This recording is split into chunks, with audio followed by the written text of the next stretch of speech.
Hey, how's it going? Good. How you doing? I'm doing great. Thank you very much for taking time to do this interview. You're welcome. Thank you for the same. Very glad to do it. This is an interview I've wanted to do for a very, very long time, and there's no better time to do it than right now with a brand new album coming out a week from today through Blues Funeral. I agree.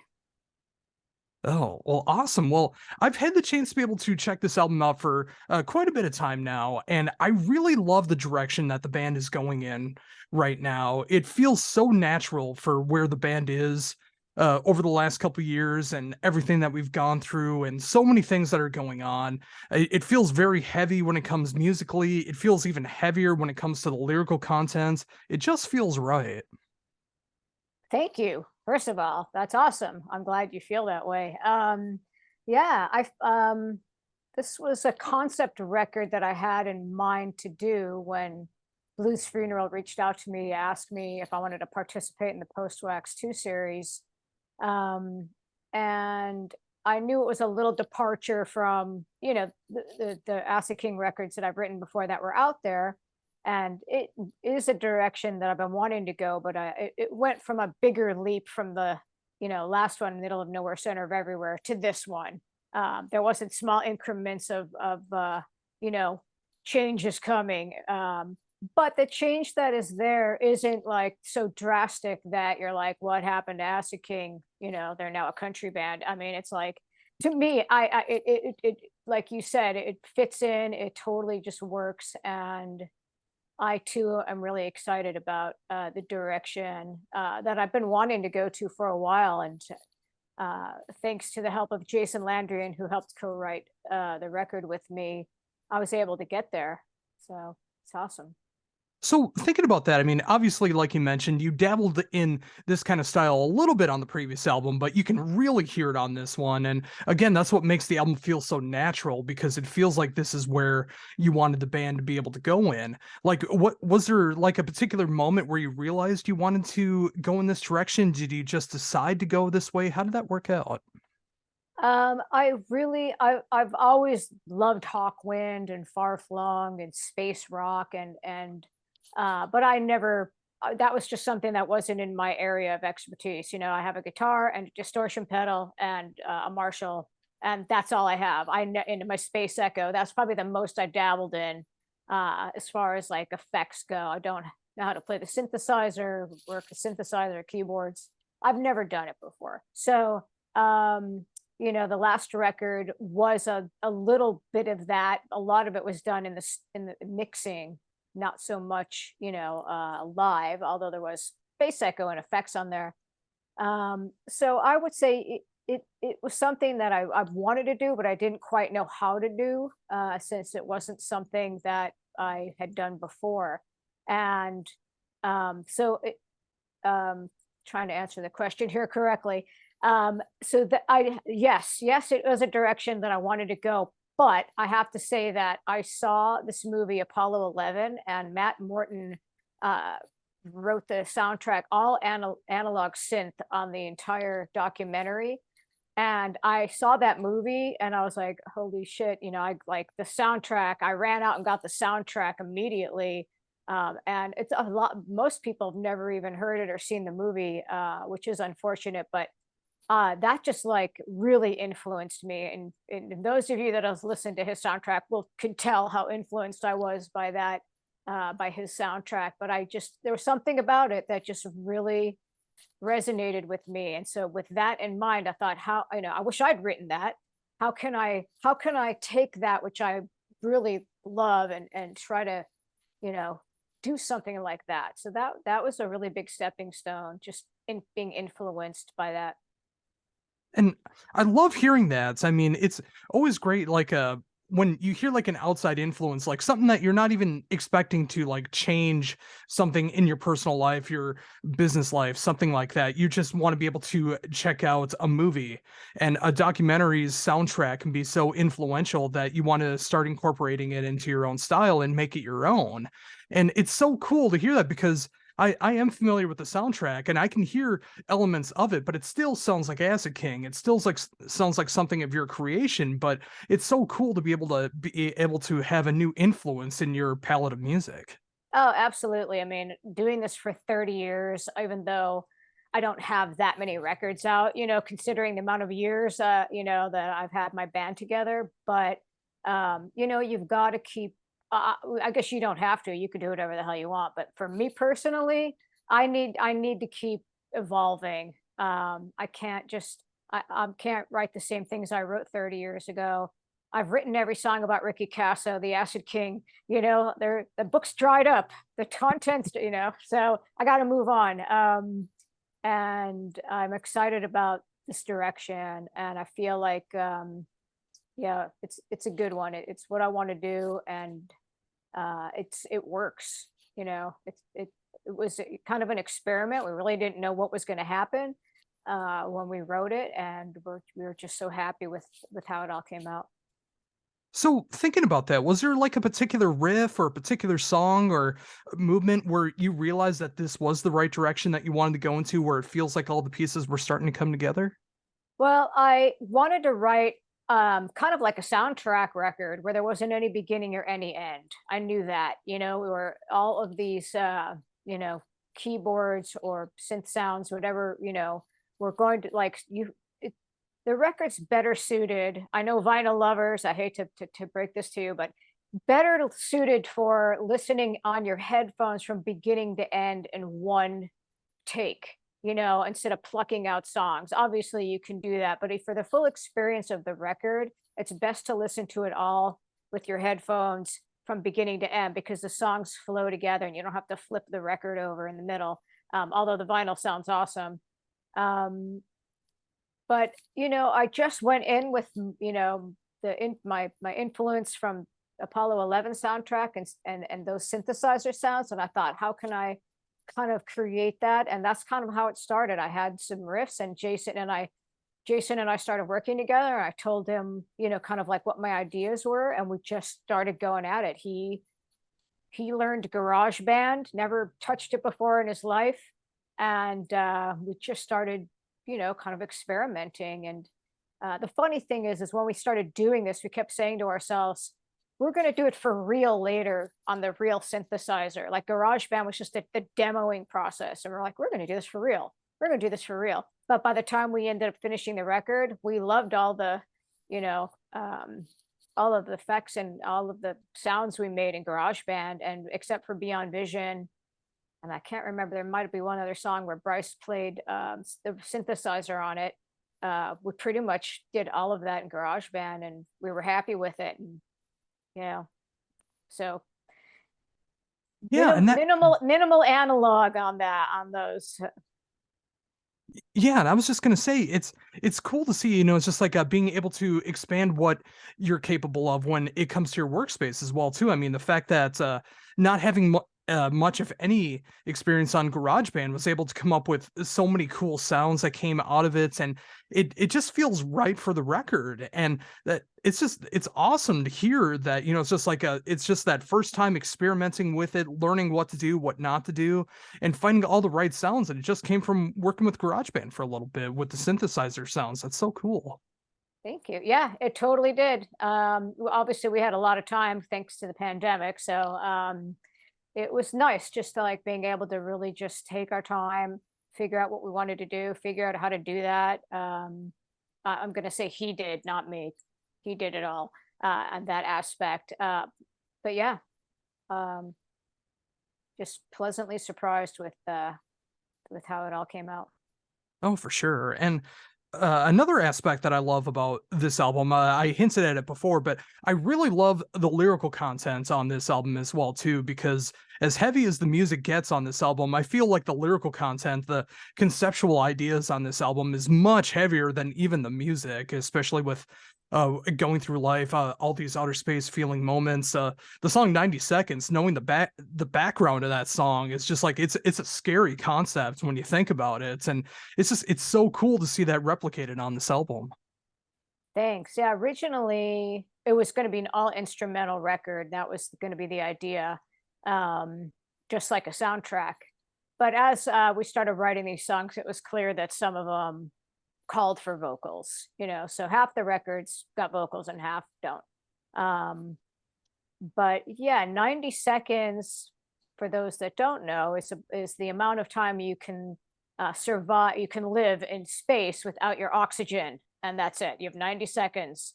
Um, and that's what the song's about. And that song, all my songs have an influence by somebody, and this one was influenced by Yoko Ono. So Yoko Ono haters, I get it.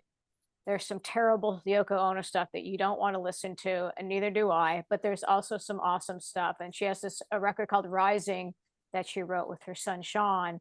That's pretty heavy, honestly. But anyways, there's a poem that she'd written on there. It's called Will I, and it's got this Tibetan bowl, and she's just recites a poem, and I always loved that.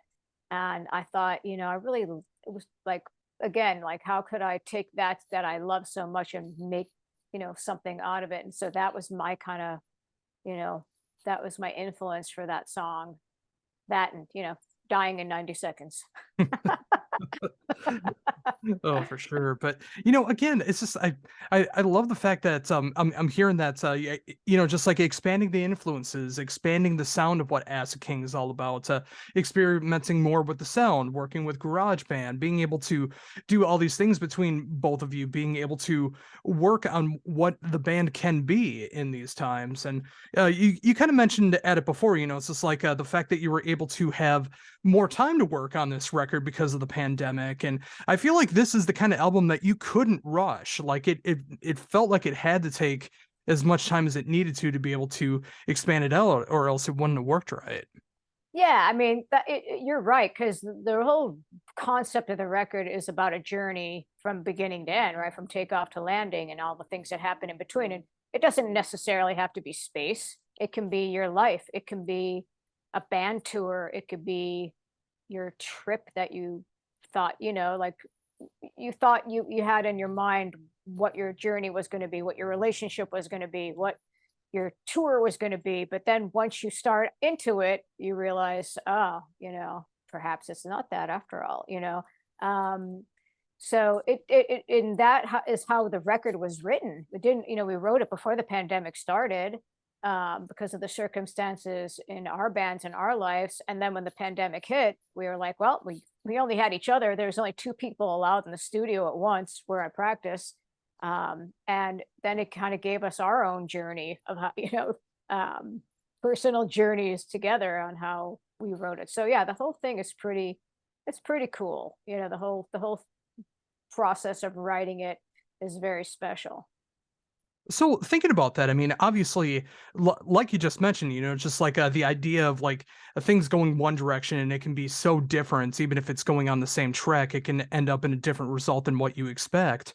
How does that feel for you when it comes to your own journey in life? I mean, how do you think it feels different than like from the beginning of the band or the beginning of the pandemic or anything like that? How do you feel about these different variables that have happened with you? Well, in the past, I have had many different members, and I probably will continue to. I've come to terms with that, and I think for me in the past, and I always had permanent members. The band, there was like always the three of us, and after the last members, went on their way, I thought to myself, I'm not going to get caught up in who are the next two members going to be. I just want to write this record. I'm going to find people that want to write it with me. And then whatever happens, if they want to play the record, I kind of just like stopped having that fear of like the not having the permanent member syndrome, and realizing that, I'm just gonna go with the flow and see what happens. I'm not gonna focus on that. I'm just gonna kind of like see what comes my way, and take it year to year, and not think too far ahead. And so that's definitely a big change for me. So writing this record with Jason was a big change for me. I never wrote a record with him, and I never really wrote a record much with anybody this way before, like a collaborator, and to this degree. I never played with Bryce Shelton at all, and I never played with Jason Willer at all. So the whole thing was just has been a learning experience and a growing experience, and um, I'm very happy that Bryce and Jason Willer are going to play with me this year in 2023, and we'll see what happens in the future. But again, I don't know. Maybe different people, maybe them. We'll see what the future holds for me. But that's a big change for me. It's just letting go of that kind of like fear of that, and just feeling like I'm going to figure it out. I'm going to just push forward and figure it out as I go.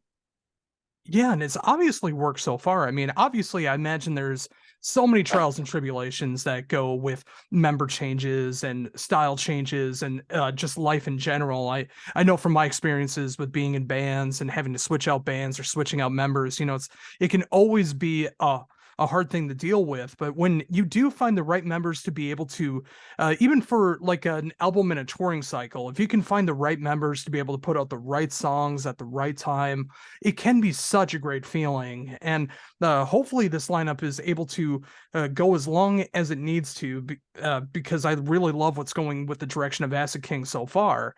But the fact that you're able to adapt to these different situations, learning different writing styles, learning different ways to be able to come up with music, and just working with other people, it's so important in becoming an artist and a musician and being able to work with that growth. So even no matter how hard that is, it's great to see that you're able to adapt to those situations. Yeah, well, I didn't know I could, if I could, to be honest. I've never done it before. I've always had a red band and we've always written together, and this was a whole different thing for me. And yeah, I just was going to carry on. I was just like, I'm going to do this and I'm going to see what happens. And I'm so glad I did. Made some good new friends and playing with some really great musicians that are just really making the band sound, so much better. Not that the other members didn't, so I don't want to come across as that. It's just this for this record, it's just a different style. It's a different thing, and they fit in perfectly, and it just really worked out. Oh, absolutely. And there's always good change, there's always bad change that can happen. But like right now, with what's going on with Acid King, with what's going on with the direction of where the band is right now, and of course with this album, it just feels like this is the right lineup at the right time. And I'm excited to see what's going to happen with it. I mean, from what I've heard from the record, what could happen in a live setting, whatever happens in the future, it seems like it's in a good positive aspect right now. And I like hearing that. Thank you. I feel the same way. So, in thinking of that, I mean, obviously, again, with the album coming out next week, is there any plans for 2023 for anything else that's going on? Just playing. We're gonna play a show June 3rd here in San Francisco at the Great American Music Hall. It's going to be with the full lineup, including Jason Landry, and the four of us will be playing as a four-piece, the whole record from beginning to end. Um, After that, we'll be carrying on as a three-piece. And Jason Landry may pop in every now and again when he's available, but he was never going to. His intention was never to join Acid King full time. He wrote the record with me, and we're excited to play this show. But as far as live shows go, it'll just be Jason Willer, Bryce Shelton, and myself that will be carrying on. So we've got other shows coming up in Los Angeles and so forth that haven't been announced yet, and Austin, Texas, and then we're going on a European tour. So I think we're just going to focus on playing these songs live this year, and that's what we're going to do. Just the fun part, drinking beer and getting to play. Absolutely.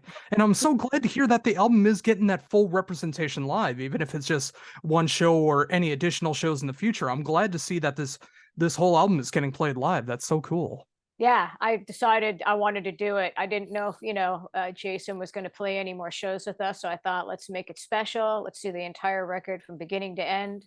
And yeah, so anybody in the Bay Area, even if you're not, you may want to catch this one. It's going to be a special one.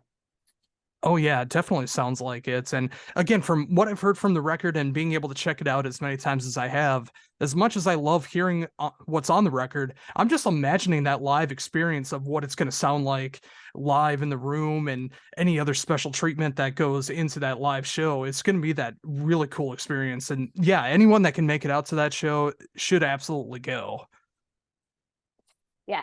Well, that's what we're doing right now. We're practicing to recreate the record live, which is no easy task because there's a lot of studio trickery going on in there, that we can't bring live to the people. So there's always that live aspect of it that's a little different than the record, but it'll be pretty close. Yeah.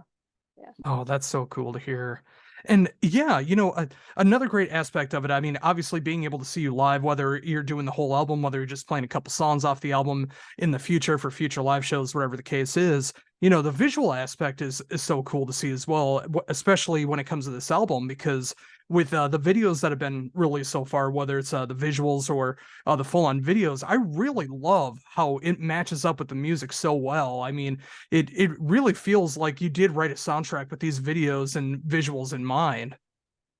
Well, the I've never made a professional video before. We did do one video for Middle and Nowhere Center of Everywhere for Red River. A friend of mine did it, and it was all stock footage.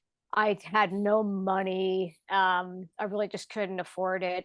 And I'm really not one that wants to be in music videos. It's just not my thing. I'm not an actress. I don't like pretending to sing without a microphone. Like, I just never felt very comfortable.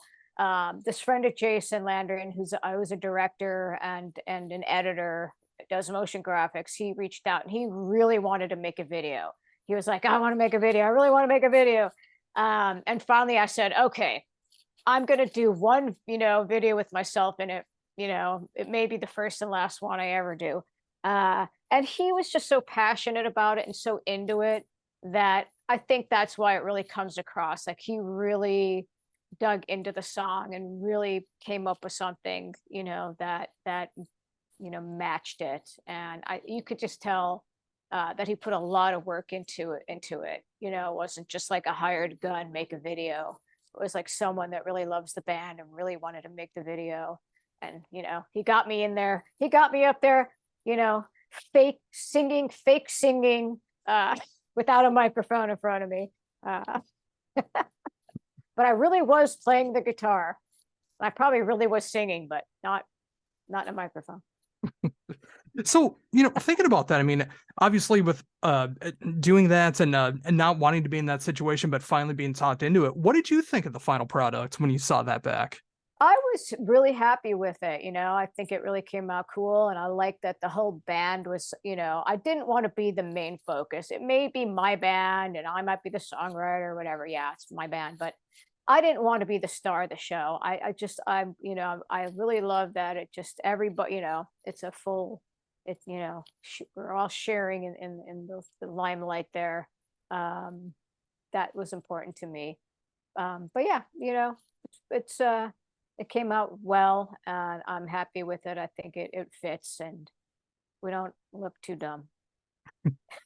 Well, I definitely enjoy it, and knowing that was like the first time that you got talked into it and felt comfortable enough to wanting to do that. I mean, that's even cooler because like I've mentioned before, it's like the video feels natural. Like knowing that you didn't really want to be in that situation, but you got talked into it, it comes off looking natural from my aspect. So Well, good. that's incredible. Good. Glad. Yeah. Glad you did that. I'm glad you feel that way. And then the other one that was made, the visualizer from Mind's Eye, that was done by the art director who's art directed all of the records for Post Wax.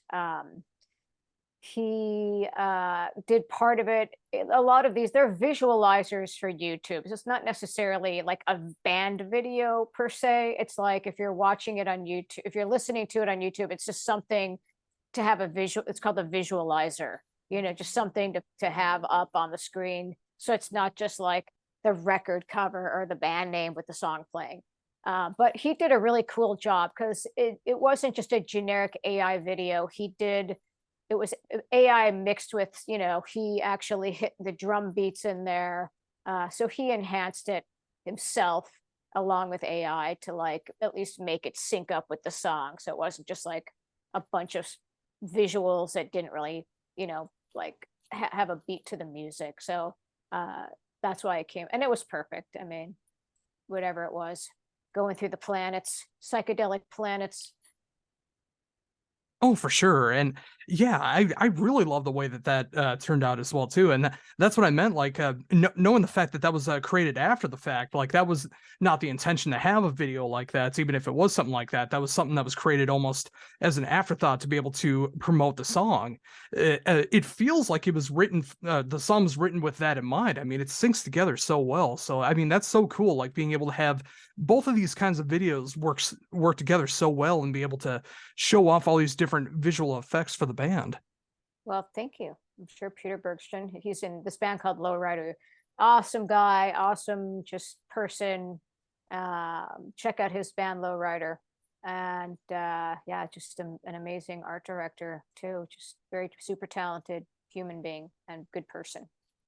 And that's so important. I don't think that's something that's talked about enough. Like it's so important when you're in a band working with the right musicians, being able to work towards a common goal for an album, a recording, songs, whatever the case is. But it's the other people that matter so much as well too. Production, mixing, mastering, art direction, covers, video direction. There's so many things that go into it to help create a band and be able to give that proper exposure and make an album stand out even more. And when you can find those right people to be able to help create a great vision for what you're working for an album cycle, it just makes everything feel so much better. I completely agree. It's the entire package. It's certainly, yeah, you can write the songs, but if you don't have all of the other aspects that go along with it, it's hard to say for sure, but it definitely helps when you have, really great people that like your band, that are into it. We worked together with him and Martin Donders to create the record cover and kind of talked about what I wanted, and he helped me, achieve that. Um, it 100%, all of it. Billy Anderson mixing it, just all of the people involved. It was and it's huge. Who knows how it would have come out if somebody else recorded it, not Billy? Who knows if somebody else mixed it? It's like all of those things together. You have your team, and I could write all the songs I want, but without those people, it wouldn't have come out the way it did. So team effort on everybody's part. Oh, absolutely, and of course yourself as well too, because you wrote some magnificent songs here. Both of you being able to create this album with Beyond Vision coming out next week through Blues Funeral. I really love again where the direction of where the band is right now. I'm very excited for the future because, like you said, the material was written before the pandemic. I'm very excited to see what's going to be coming up next for the band. But until then, obviously being able to promote this album in the right setting with the live shows and getting to play this live, being able to do shows across the states and Europe, everything that's soon to be announced. It sounds like there's a lot of great things that's going to be coming up for Acid King. I'm excited to see what's going to be happening with that. And with that, I thank you so very much for taking all this time to be able to talk to me about everything that's going on in the world of Acid King right now. You are welcome. Thank you for having me.